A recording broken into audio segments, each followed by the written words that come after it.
कांग्रेस पंचायती राज प्रकोष्ठ के प्रदेशाध्यक्ष अड़ा सुनील पंवार ने आज अपने कार्यकर्ताओं की एक मीटिंग का आयोजन किया, जिसमें काफी संख्या में उनके समर्थक मौजूद रहे। इस मौके पर कांग्रेस पार्टी की पूर्व प्रत्याशी अड़ा नवजोत कौर कश्यप भी विशेष रूप से मौजूद रही।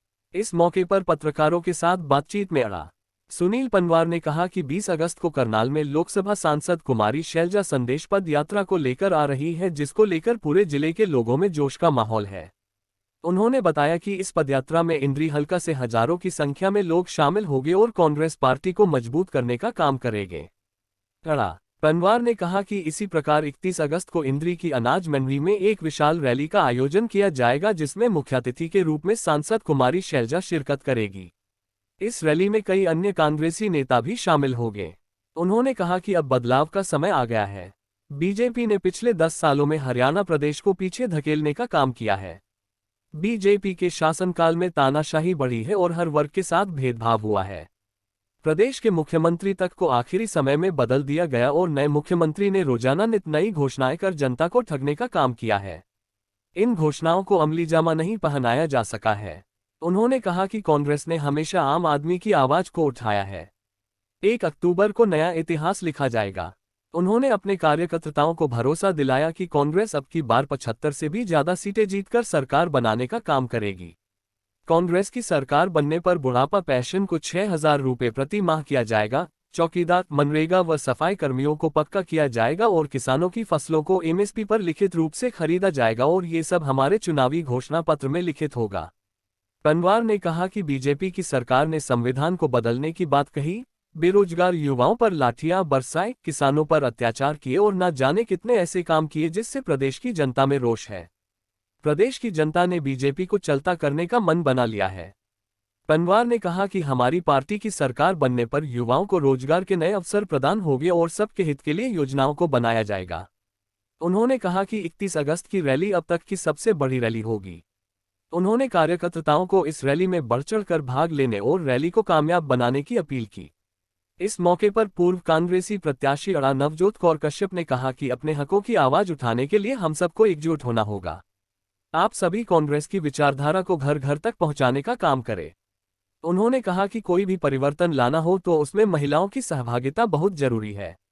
मेरी आपसे अपील है कि 20 अगस्त की पद यात्रा व 31 अगस्त की विशाल रैली को कामयाब बनाने के लिए पूरा जोर लगा दें। अब परिवर्तन का समय है। इस मौके पर कई अन्य लोगों ने भी अपने विचार रखे।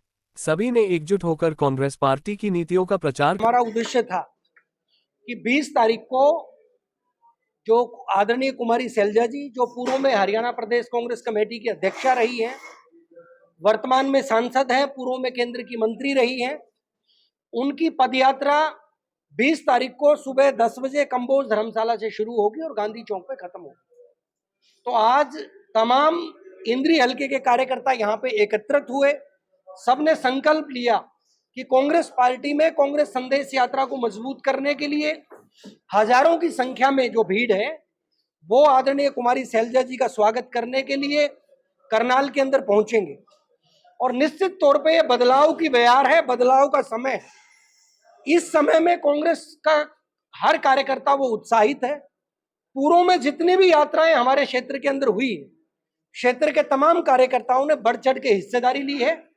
और क्योंकि आचार संहिता लगने के बाद हमारे क्षेत्र की सबसे बड़ी यात्रा ये होने वाली है, तो इस वक्त कार्यकर्ताओं में खूब उत्साह है और कांग्रेस संदेश यात्रा में पहुंचने के लिए आज सारे साथी लामबद्ध हुए।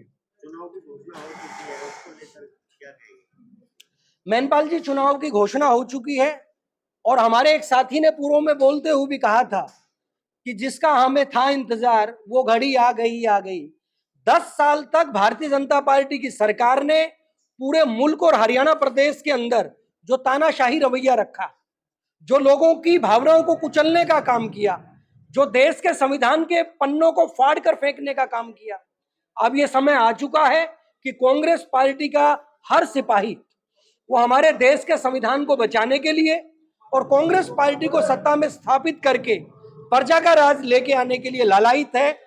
तो आने वाली 1 अक्टूबर के अंदर ये एक नया इतिहास हरियाणा प्रदेश के अंदर लिखा जाएगा कि जो 75 बार का झूठा नारा पिछली बार भारतीय जनता पार्टी ने दिया था, अब की बार जनता कांग्रेस पार्टी को 75 से ज्यादा सीटें देके वो सत्ता में बिठाने का कार्य करेगी और कांग्रेस पार्टी संवैधानिक तरीके से लोगों की आवाज को उठाने का काम करेगी। 20 तारीख को टाइम क्या रहने वाला है? 20 तारीख को सुबह 10 बजे कंबोज धर्मशाला पे एकत्रित होंगे और उत्साह इतना है कि हजारों की संख्या में कार्यकर्ता होंगे और समापन का कोई समय हम कह नहीं सकते कितना रहेगा, लेकिन निश्चित तौर पे 20 तारीख की जो यात्रा है वो बहुत बड़ी ऐतिहासिक यात्रा हमारे क्षेत्र के अंदर होगी। संदेश यात्रा का मकसद क्या है? इसमें आदरणीय कुमारी शैलजा जी और कांग्रेस पार्टी के तमाम कार्यकर्ता वो मिलकर हिस्सेदारी रखेंगे। संदेश यात्रा का मकसद क्या है? जैसा कि कांग्रेस संदेश से ही पता चलता है कि कांग्रेस पार्टी का जो संदेश है कि जब जब कांग्रेस पार्टी सत्ता में आई है, आम आदमी की आवाज उठाने का काम किया है। हमारे लिए नए नए ऐसे कानून जो पूरी उम्र हक और हकूक के रूप में हमें मिलते हैं, हमें अधिकार देते हैं, ऐसे कानून, चाहे उसमें सूचना का अधिकार है, चाहे भोजन का अधिकार है, चाहे मनरेगा के मार्फत काम का अधिकार है, या फिर महिलाओं को राजनीति के अंदर बराबरी का अधिकार है, ये तमाम सारी चीजें वो कांग्रेस पार्टी ने एक अधिकार और कानून के रूप में हमारे हाथ में दिए। यही सारी चीजें लेके आदरणीय कुमारी शैलजा जी कांग्रेस संदेश यात्रा के मार्फत लोगों के बीच में जाने का काम कर रही है कि कांग्रेस पार्टी जब जब सत्ता में रही तो उसने ये काम किए। और भारतीय जनता पार्टी की विफलता का सबसे बड़ा कारण कि संविधान में जो अभिव्यक्ति का अधिकार लिखा है, जो आर्थिक स्वतंत्रता का अधिकार लिखा है, उन अधिकारों को तार तार करने का लगातार जो काम भारतीय जनता पार्टी ने किया और इस देश की अर्थव्यवस्था में जो इतना बड़ा गैप, एक तरफ अडानी और अंबानी और एक तरफ मनरेगा के मजदूर को भी पूरा वेतन नहीं मिलता, तो इतना बड़ा गैप जो ये भारतीय जनता पार्टी डाल चुकी है, उसके बारे में लोगों को अवगत कराने के लिए आदरणीय कुमारी शैलजा जी वो कांग्रेस संदेश यात्रा के मार्फत यहाँ पे पहुंचे। कल 21 तारीख को आपने रैली का भी आयोजन करने की बात मीटिंग में भी करी है जी, तो उसके बारे में कुछ बताइए आप। 31 तारीख को इंद्री अनाज मंडी शेड के नीचे हमने तय किया है कि हजारों की संख्या में कांग्रेस कार्यकर्ताओं की भीड़ एकत्रित होगी और मेरा दावा है कि कांग्रेस पार्टी की इतनी बड़ी रैली वो पिछले 10 सालों में भारतीय जनता पार्टी की भी इतनी बड़ी रैली नहीं हुई होगी। जो जिला करनाल के अंदर इंद्री के अनाज मंडी के अंदर करने का काम कांग्रेस के कार्यकर्ता करेंगे। कल इंद्री में जन आशीर्वाद रैली, बड़े नेता आएंगे इसके अंदर आदरणीय कुमारी शैलजा जी मुख्य रूप से पहुंचेंगे और एक एक कांग्रेस का कार्यकर्ता जो कांग्रेस पार्टी की रीढ़ है वो सबसे बड़ा मुख्य अतिथि इस सम्मेलन के अंदर रहेगा। कल जन आशीर्वाद रैली थी इंद्री के अंदर, मुख्यमंत्री जी पहुंचे थे, लेकिन जब घोषणाएं करने का टाइम आया आचार संहिता लगी, कैसे देखते हैं पिछले 5 सालों में इंद्री का विकास जो है किस तौर पर हुआ है? देखो, जब हम व्यक्ति को एक वोट के रूप में देखते हैं, नागरिक के रूप में नहीं देखते, तो वो तमाम सरकारें इसी तरीके से काम करती हैं जैसे भारतीय जनता पार्टी ने पिछले 10 सालों में हरियाणा प्रदेश में काम किया। अगर वो व्यक्ति को नागरिक के रूप में देखते तो निश्चित तौर पे जितने भी कानून वो लोगों की भलाई के लिए कांग्रेस के समय में बने थे, उन कानूनों को पूर्ण रूप से वो जमीनी स्तर पर लागू रहने देते। लेकिन आपने देखा पिछले 10 साल तक भारतीय जनता पार्टी की सरकार वो हमारे जनप्रतिनिधियों, हमारी आशा वर्कर, हमारी आंगनवाड़ी वर्कर बहनें, हमारे विद्यार्थी, हमारे बेरोजगार युवा, सभी लोग अपने अधिकारों की आवाज को लेकर जब भी सड़कों के ऊपर उतरे तो लाठी डंडों और पानी की बौछार से इस बेरहम सरकार ने उनके अभिव्यक्ति के अधिकार को छीनने का काम किया। अभी चुनाव आया, चुनाव के समय में इन्होंने एक पिटारा खोलने का काम किया। सबसे पहले तो इन्होंने अपनी विफलता लोकसभा चुनाव से पहले स्वीकार की कि आदरणीय खट्टर जी ने 9 साल तक इस हरियाणा को बर्बाद करने का काम किया था। अफरा तफरी में इन्होंने एक वोट बैंक को बुनाने के लिए वो सैनी साहब को हरियाणा का मुखिया बना के रख दिया, लेकिन आज तक उसकी कलम के अंदर ताकत देने का काम वो भारतीय जनता पार्टी की सरकार ने नहीं किया। चुनाव से पहले जो सारे काम भारतीय जनता पार्टी कर सकती थी, तमाम अधिकार जो अब देने की बात कर रही है, वो अधिकार 10 सालों में दिए जा सकते थे। लेकिन जब इनको लगा कि भाई अभी जो है लोग आपको वोट देने वाले नहीं हैं और आप सत्ता से बाहर चले जाओगे, तो इनको अचानक आशा वर्कर की याद आ गई, इनको अचानक आंगनवाड़ी वर्कर बहनों की याद आई, अचानक मनरेगा के अंदर इनकी कमियां रही वो इनको दिखाई देनी शुरू हुई और पूरे हरियाणा प्रदेश के अंदर चुने हुए जनप्रतिनिधियों के ऊपर पंचकुला में जो लाठियां बरसाई थी, वो अपनी गलतियां इनको याद आ गई। और आज जो जिस चीज की कमिटमेंट ये करते हैं, आज तक उस कमिटमेंट का नोटिफिकेशन इन लोगों ने जारी नहीं किया। तो सीधे तौर पे लगता है कि चुनाव देखते ही बौखला के इन्होंने सिर्फ घोषणाएं करने का काम किया है, उसको कानून के रूप में या उसकी नोटिफिकेशन जारी करने का काम नहीं किया। पिटारे की बात करी, पिटारा खोल दिया, तो बीपीएल परिवारों के लिए जो 500 रुपए का सिलेंडर इन्होंने किया था, अब बीपीएल परिवार जो सिलेंडर लेने जा रहे हैं तो 500 रुपए का नहीं मिल रहा, वो कह रहे हैं हमारे पास कोई। वीरेंद्र जी, सबसे बड़ा प्रश्न ये है कि जब ये 500 रुपए का सिलेंडर देने की आप बात करते हैं, तो 10 साल तक 500 रुपए की बजाय 1200 रुपए का सिलेंडर जिन गरीबों को इन लोगों ने दिया है, तो क्या 700 रुपए के हिसाब से पूरे 10 साल का उन लोगों के खाते में मुआवजा डालने का काम ये करेंगे? इसका मतलब ये अब से पहले भी 500 का दे सकते थे, और वही तो कांग्रेस की सरकार बोल रही थी कि हम 500 रुपए का सिलेंडर देने का वायदा करते हैं। तो तब चुनाव में ये प्रश्न कांग्रेस से करते थे कि 500 का सिलेंडर आप कैसे दोगे? तो इन लोगों की जो सोच है वो गरीब, आम आदमी और मध्यम वर्ग के बिल्कुल खिलाफ है।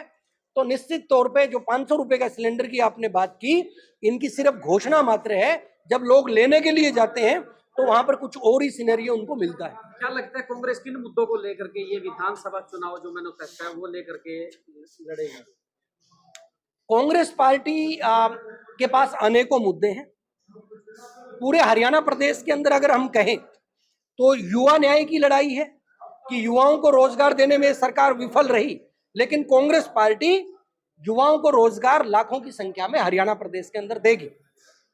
अगर हम महिलाओं की सुरक्षा की बात करें तो महिला सुरक्षा के बारे में कोई भी कदम वर्तमान सरकार ने नहीं उठाए, और महिला आरक्षण का जो झंडोरा ये पीटते थे कि इन्होंने पंचायती राज के अंदर 50% महिला रिजर्वेशन दिया, तो 50% रिजर्वेशन के बावजूद भी आज महिलाओं को सशक्त करने में, उनके संपूर्ण अधिकार देने में भारतीय जनता पार्टी विफल रही। कांग्रेस पार्टी इस मुद्दे को लेकर लोगों के बीच में जाएगी।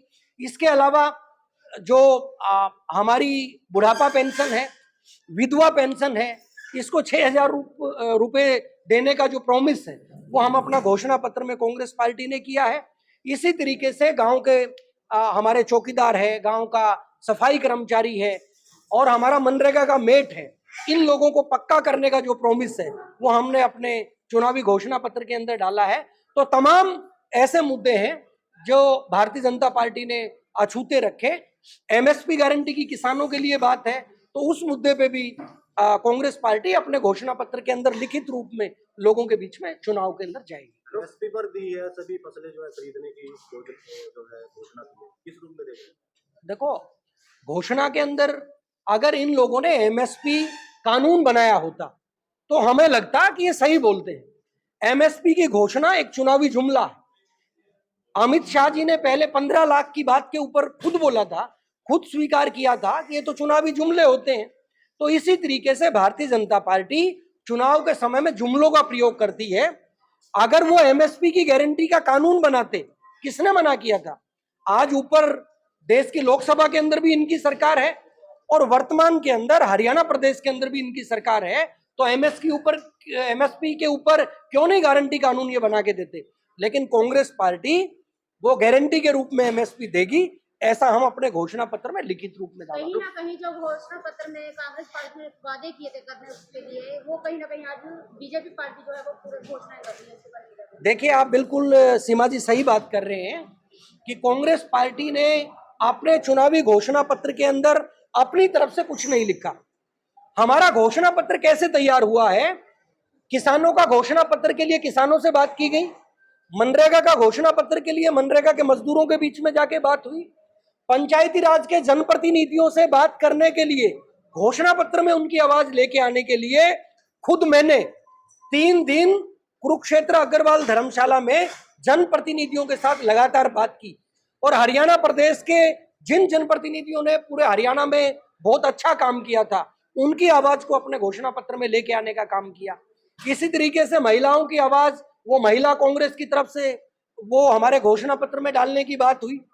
तो लगातार कांग्रेस पार्टी उस चीज को अपने घोषणा पत्र में डालती है जो लोगों की आवाज है। और भारतीय जनता पार्टी वो अपने घोषणा पत्र में डालती है जो एक तानाशाह शासक उनको बोलता है। तो वहां पर एक व्यक्ति की आवाज है, कांग्रेस के घोषणा पत्र में करोड़ों हमारे देश के बहन और भाइयों की आवाज है। डॉक्टर साहब क्या देखते हैं कांग्रेस में खुद के जो लोग हैं वो कह रहे हैं मुख्यमंत्री भूपेंद्र सिंह हुड्डा होंगे, दीपेंद्र सिंह हुड्डा होंगे, शैलजा गुट के जो लोग बोल रहे हैं शैलजा जी होंगे, सुरजेवाला जी होंगे। क्या लगता है मुख्यमंत्री की लड़ाई है केवल कांग्रेस पार्टी में या फिर कैसे? इससे क्या फर्क पड़ता है? अगर मुख्यमंत्री कोई भी बनता है तो क्या फर्क पड़ता है? सारे के सारे कांग्रेस के नेता वो कांग्रेस पार्टी की विचारधारा के लिए आदरणीय खड़गे जी और राहुल गांधी जी के नेतृत्व में काम करेंगे। जब कांग्रेस का विचार एक है तो मुख्यमंत्री चाहे दांगी जी आप बन के आ जाओ, आप कांग्रेस विचार के हिसाब से काम करोगे।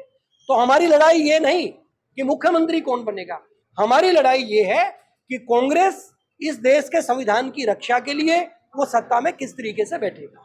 मुख्यमंत्री का बयान आ रहा है कि बीजेपी नॉन स्टॉप और कांग्रेस फुल स्टॉप, किस रूप में देखते हैं आप? भारतीय जनता पार्टी जो कांग्रेस को फुल स्टॉप के रूप में देखती है वो बिल्कुल सही बोल रहे हैं कि कांग्रेस पार्टी विपक्ष में हरियाणा में फुल स्टॉप लगाने वाली है। अब विपक्ष के ऊपर फुल स्टॉप लगेगा तो तभी जो शुरुआत है वो सत्ता में कांग्रेस पार्टी की होगी। और दूसरी बात, भारतीय जनता पार्टी एक छलावे का काम करती है, उस छलावे से हम सबको बचना है। कल की रैली में विधायक ने काफी जो यहाँ पर वो थी काम थे वो गिनवाते रहे, लेकिन मुख्यमंत्री जो है कहीं ना कहीं नजर नजर आए काम नहीं। देखिए, क्या हमारे क्षेत्र के अंदर कोई एमएलए है? मुझे इस बात के ऊपर कहीं ना कहीं बहुत बड़ा प्रश्न चिन्ह नजर आता है। हमने इससे पहले जितने भी एमएलए देखे, अगर भारतीय जनता पार्टी के इससे पहले जो एमएलए थे उन लोगों ने पूरे क्षेत्र के अंदर पक्षपात का काम किया और हमारे गांव की पंचायतों के अंदर टाइल घोटाले का काम किया। मैं सीधे तौर पे नाम अगर लूं तो वर्तमान के अंदर जो 2019 के बाद हमारे विधायक बने, इनसे पहले जो विधायक थे उन्होंने हमारे पूरे क्षेत्र के अंदर टाइल घोटाले का काम किया। इस बात को आप निश्चित तौर पे लिख के रख लेना। पंचायत जब अपने गांव के अंदर टाइल ईंट मंगाती थी तो वो आदमी वीडियो के मार्फत फोन करके बोलता था कि भैया इस भट्टे की ईंटें नहीं जाएंगी, यानी उसने अपना कमीशन जो है वो सुनिश्चित कर रखा था। तो उन्होंने टाइल घोटाले का काम किया और वर्तमान के अंदर हमें यही नहीं पता चला कि पिछले साल 5 साल के अंदर कोई विधायक है कि नहीं।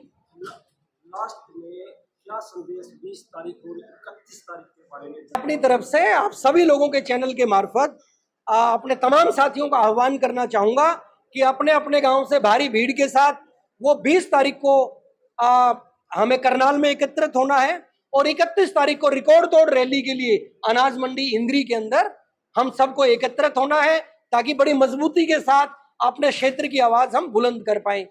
क्या कुछ जोश देखने को मिल रहा है कांग्रेस पार्टी में? देखिए, सबसे पहले मैं आप सभी का धन्यवाद करना चाहूँगी और आज हमारे साथ हमारी महिला कांग्रेस की एआईसीसी प्रभारी शिवानी मिश्रा जी भी आए हुए हैं और डॉक्टर सुनील पवार, यहाँ तमाम कार्यकर्ता हैं, इन सब का भी मैं धन्यवाद करना चाहूँगी। और आप देख ही रहे हैं कि कार्यकर्ताओं में बहुत जोश है और आने वाली 20 तारीख को हम लोग एक जो कांग्रेस जन संदेश यात्रा शैलजा जी की आ रहे हैं उसके लिए एक रूट प्लान वगैरह तैयार कर रहे हैं और अपनी रणनीति तैयार कर रहे हैं कि किस तरह से हम उस यात्रा में अपने लोगों को लेकर जाएंगे।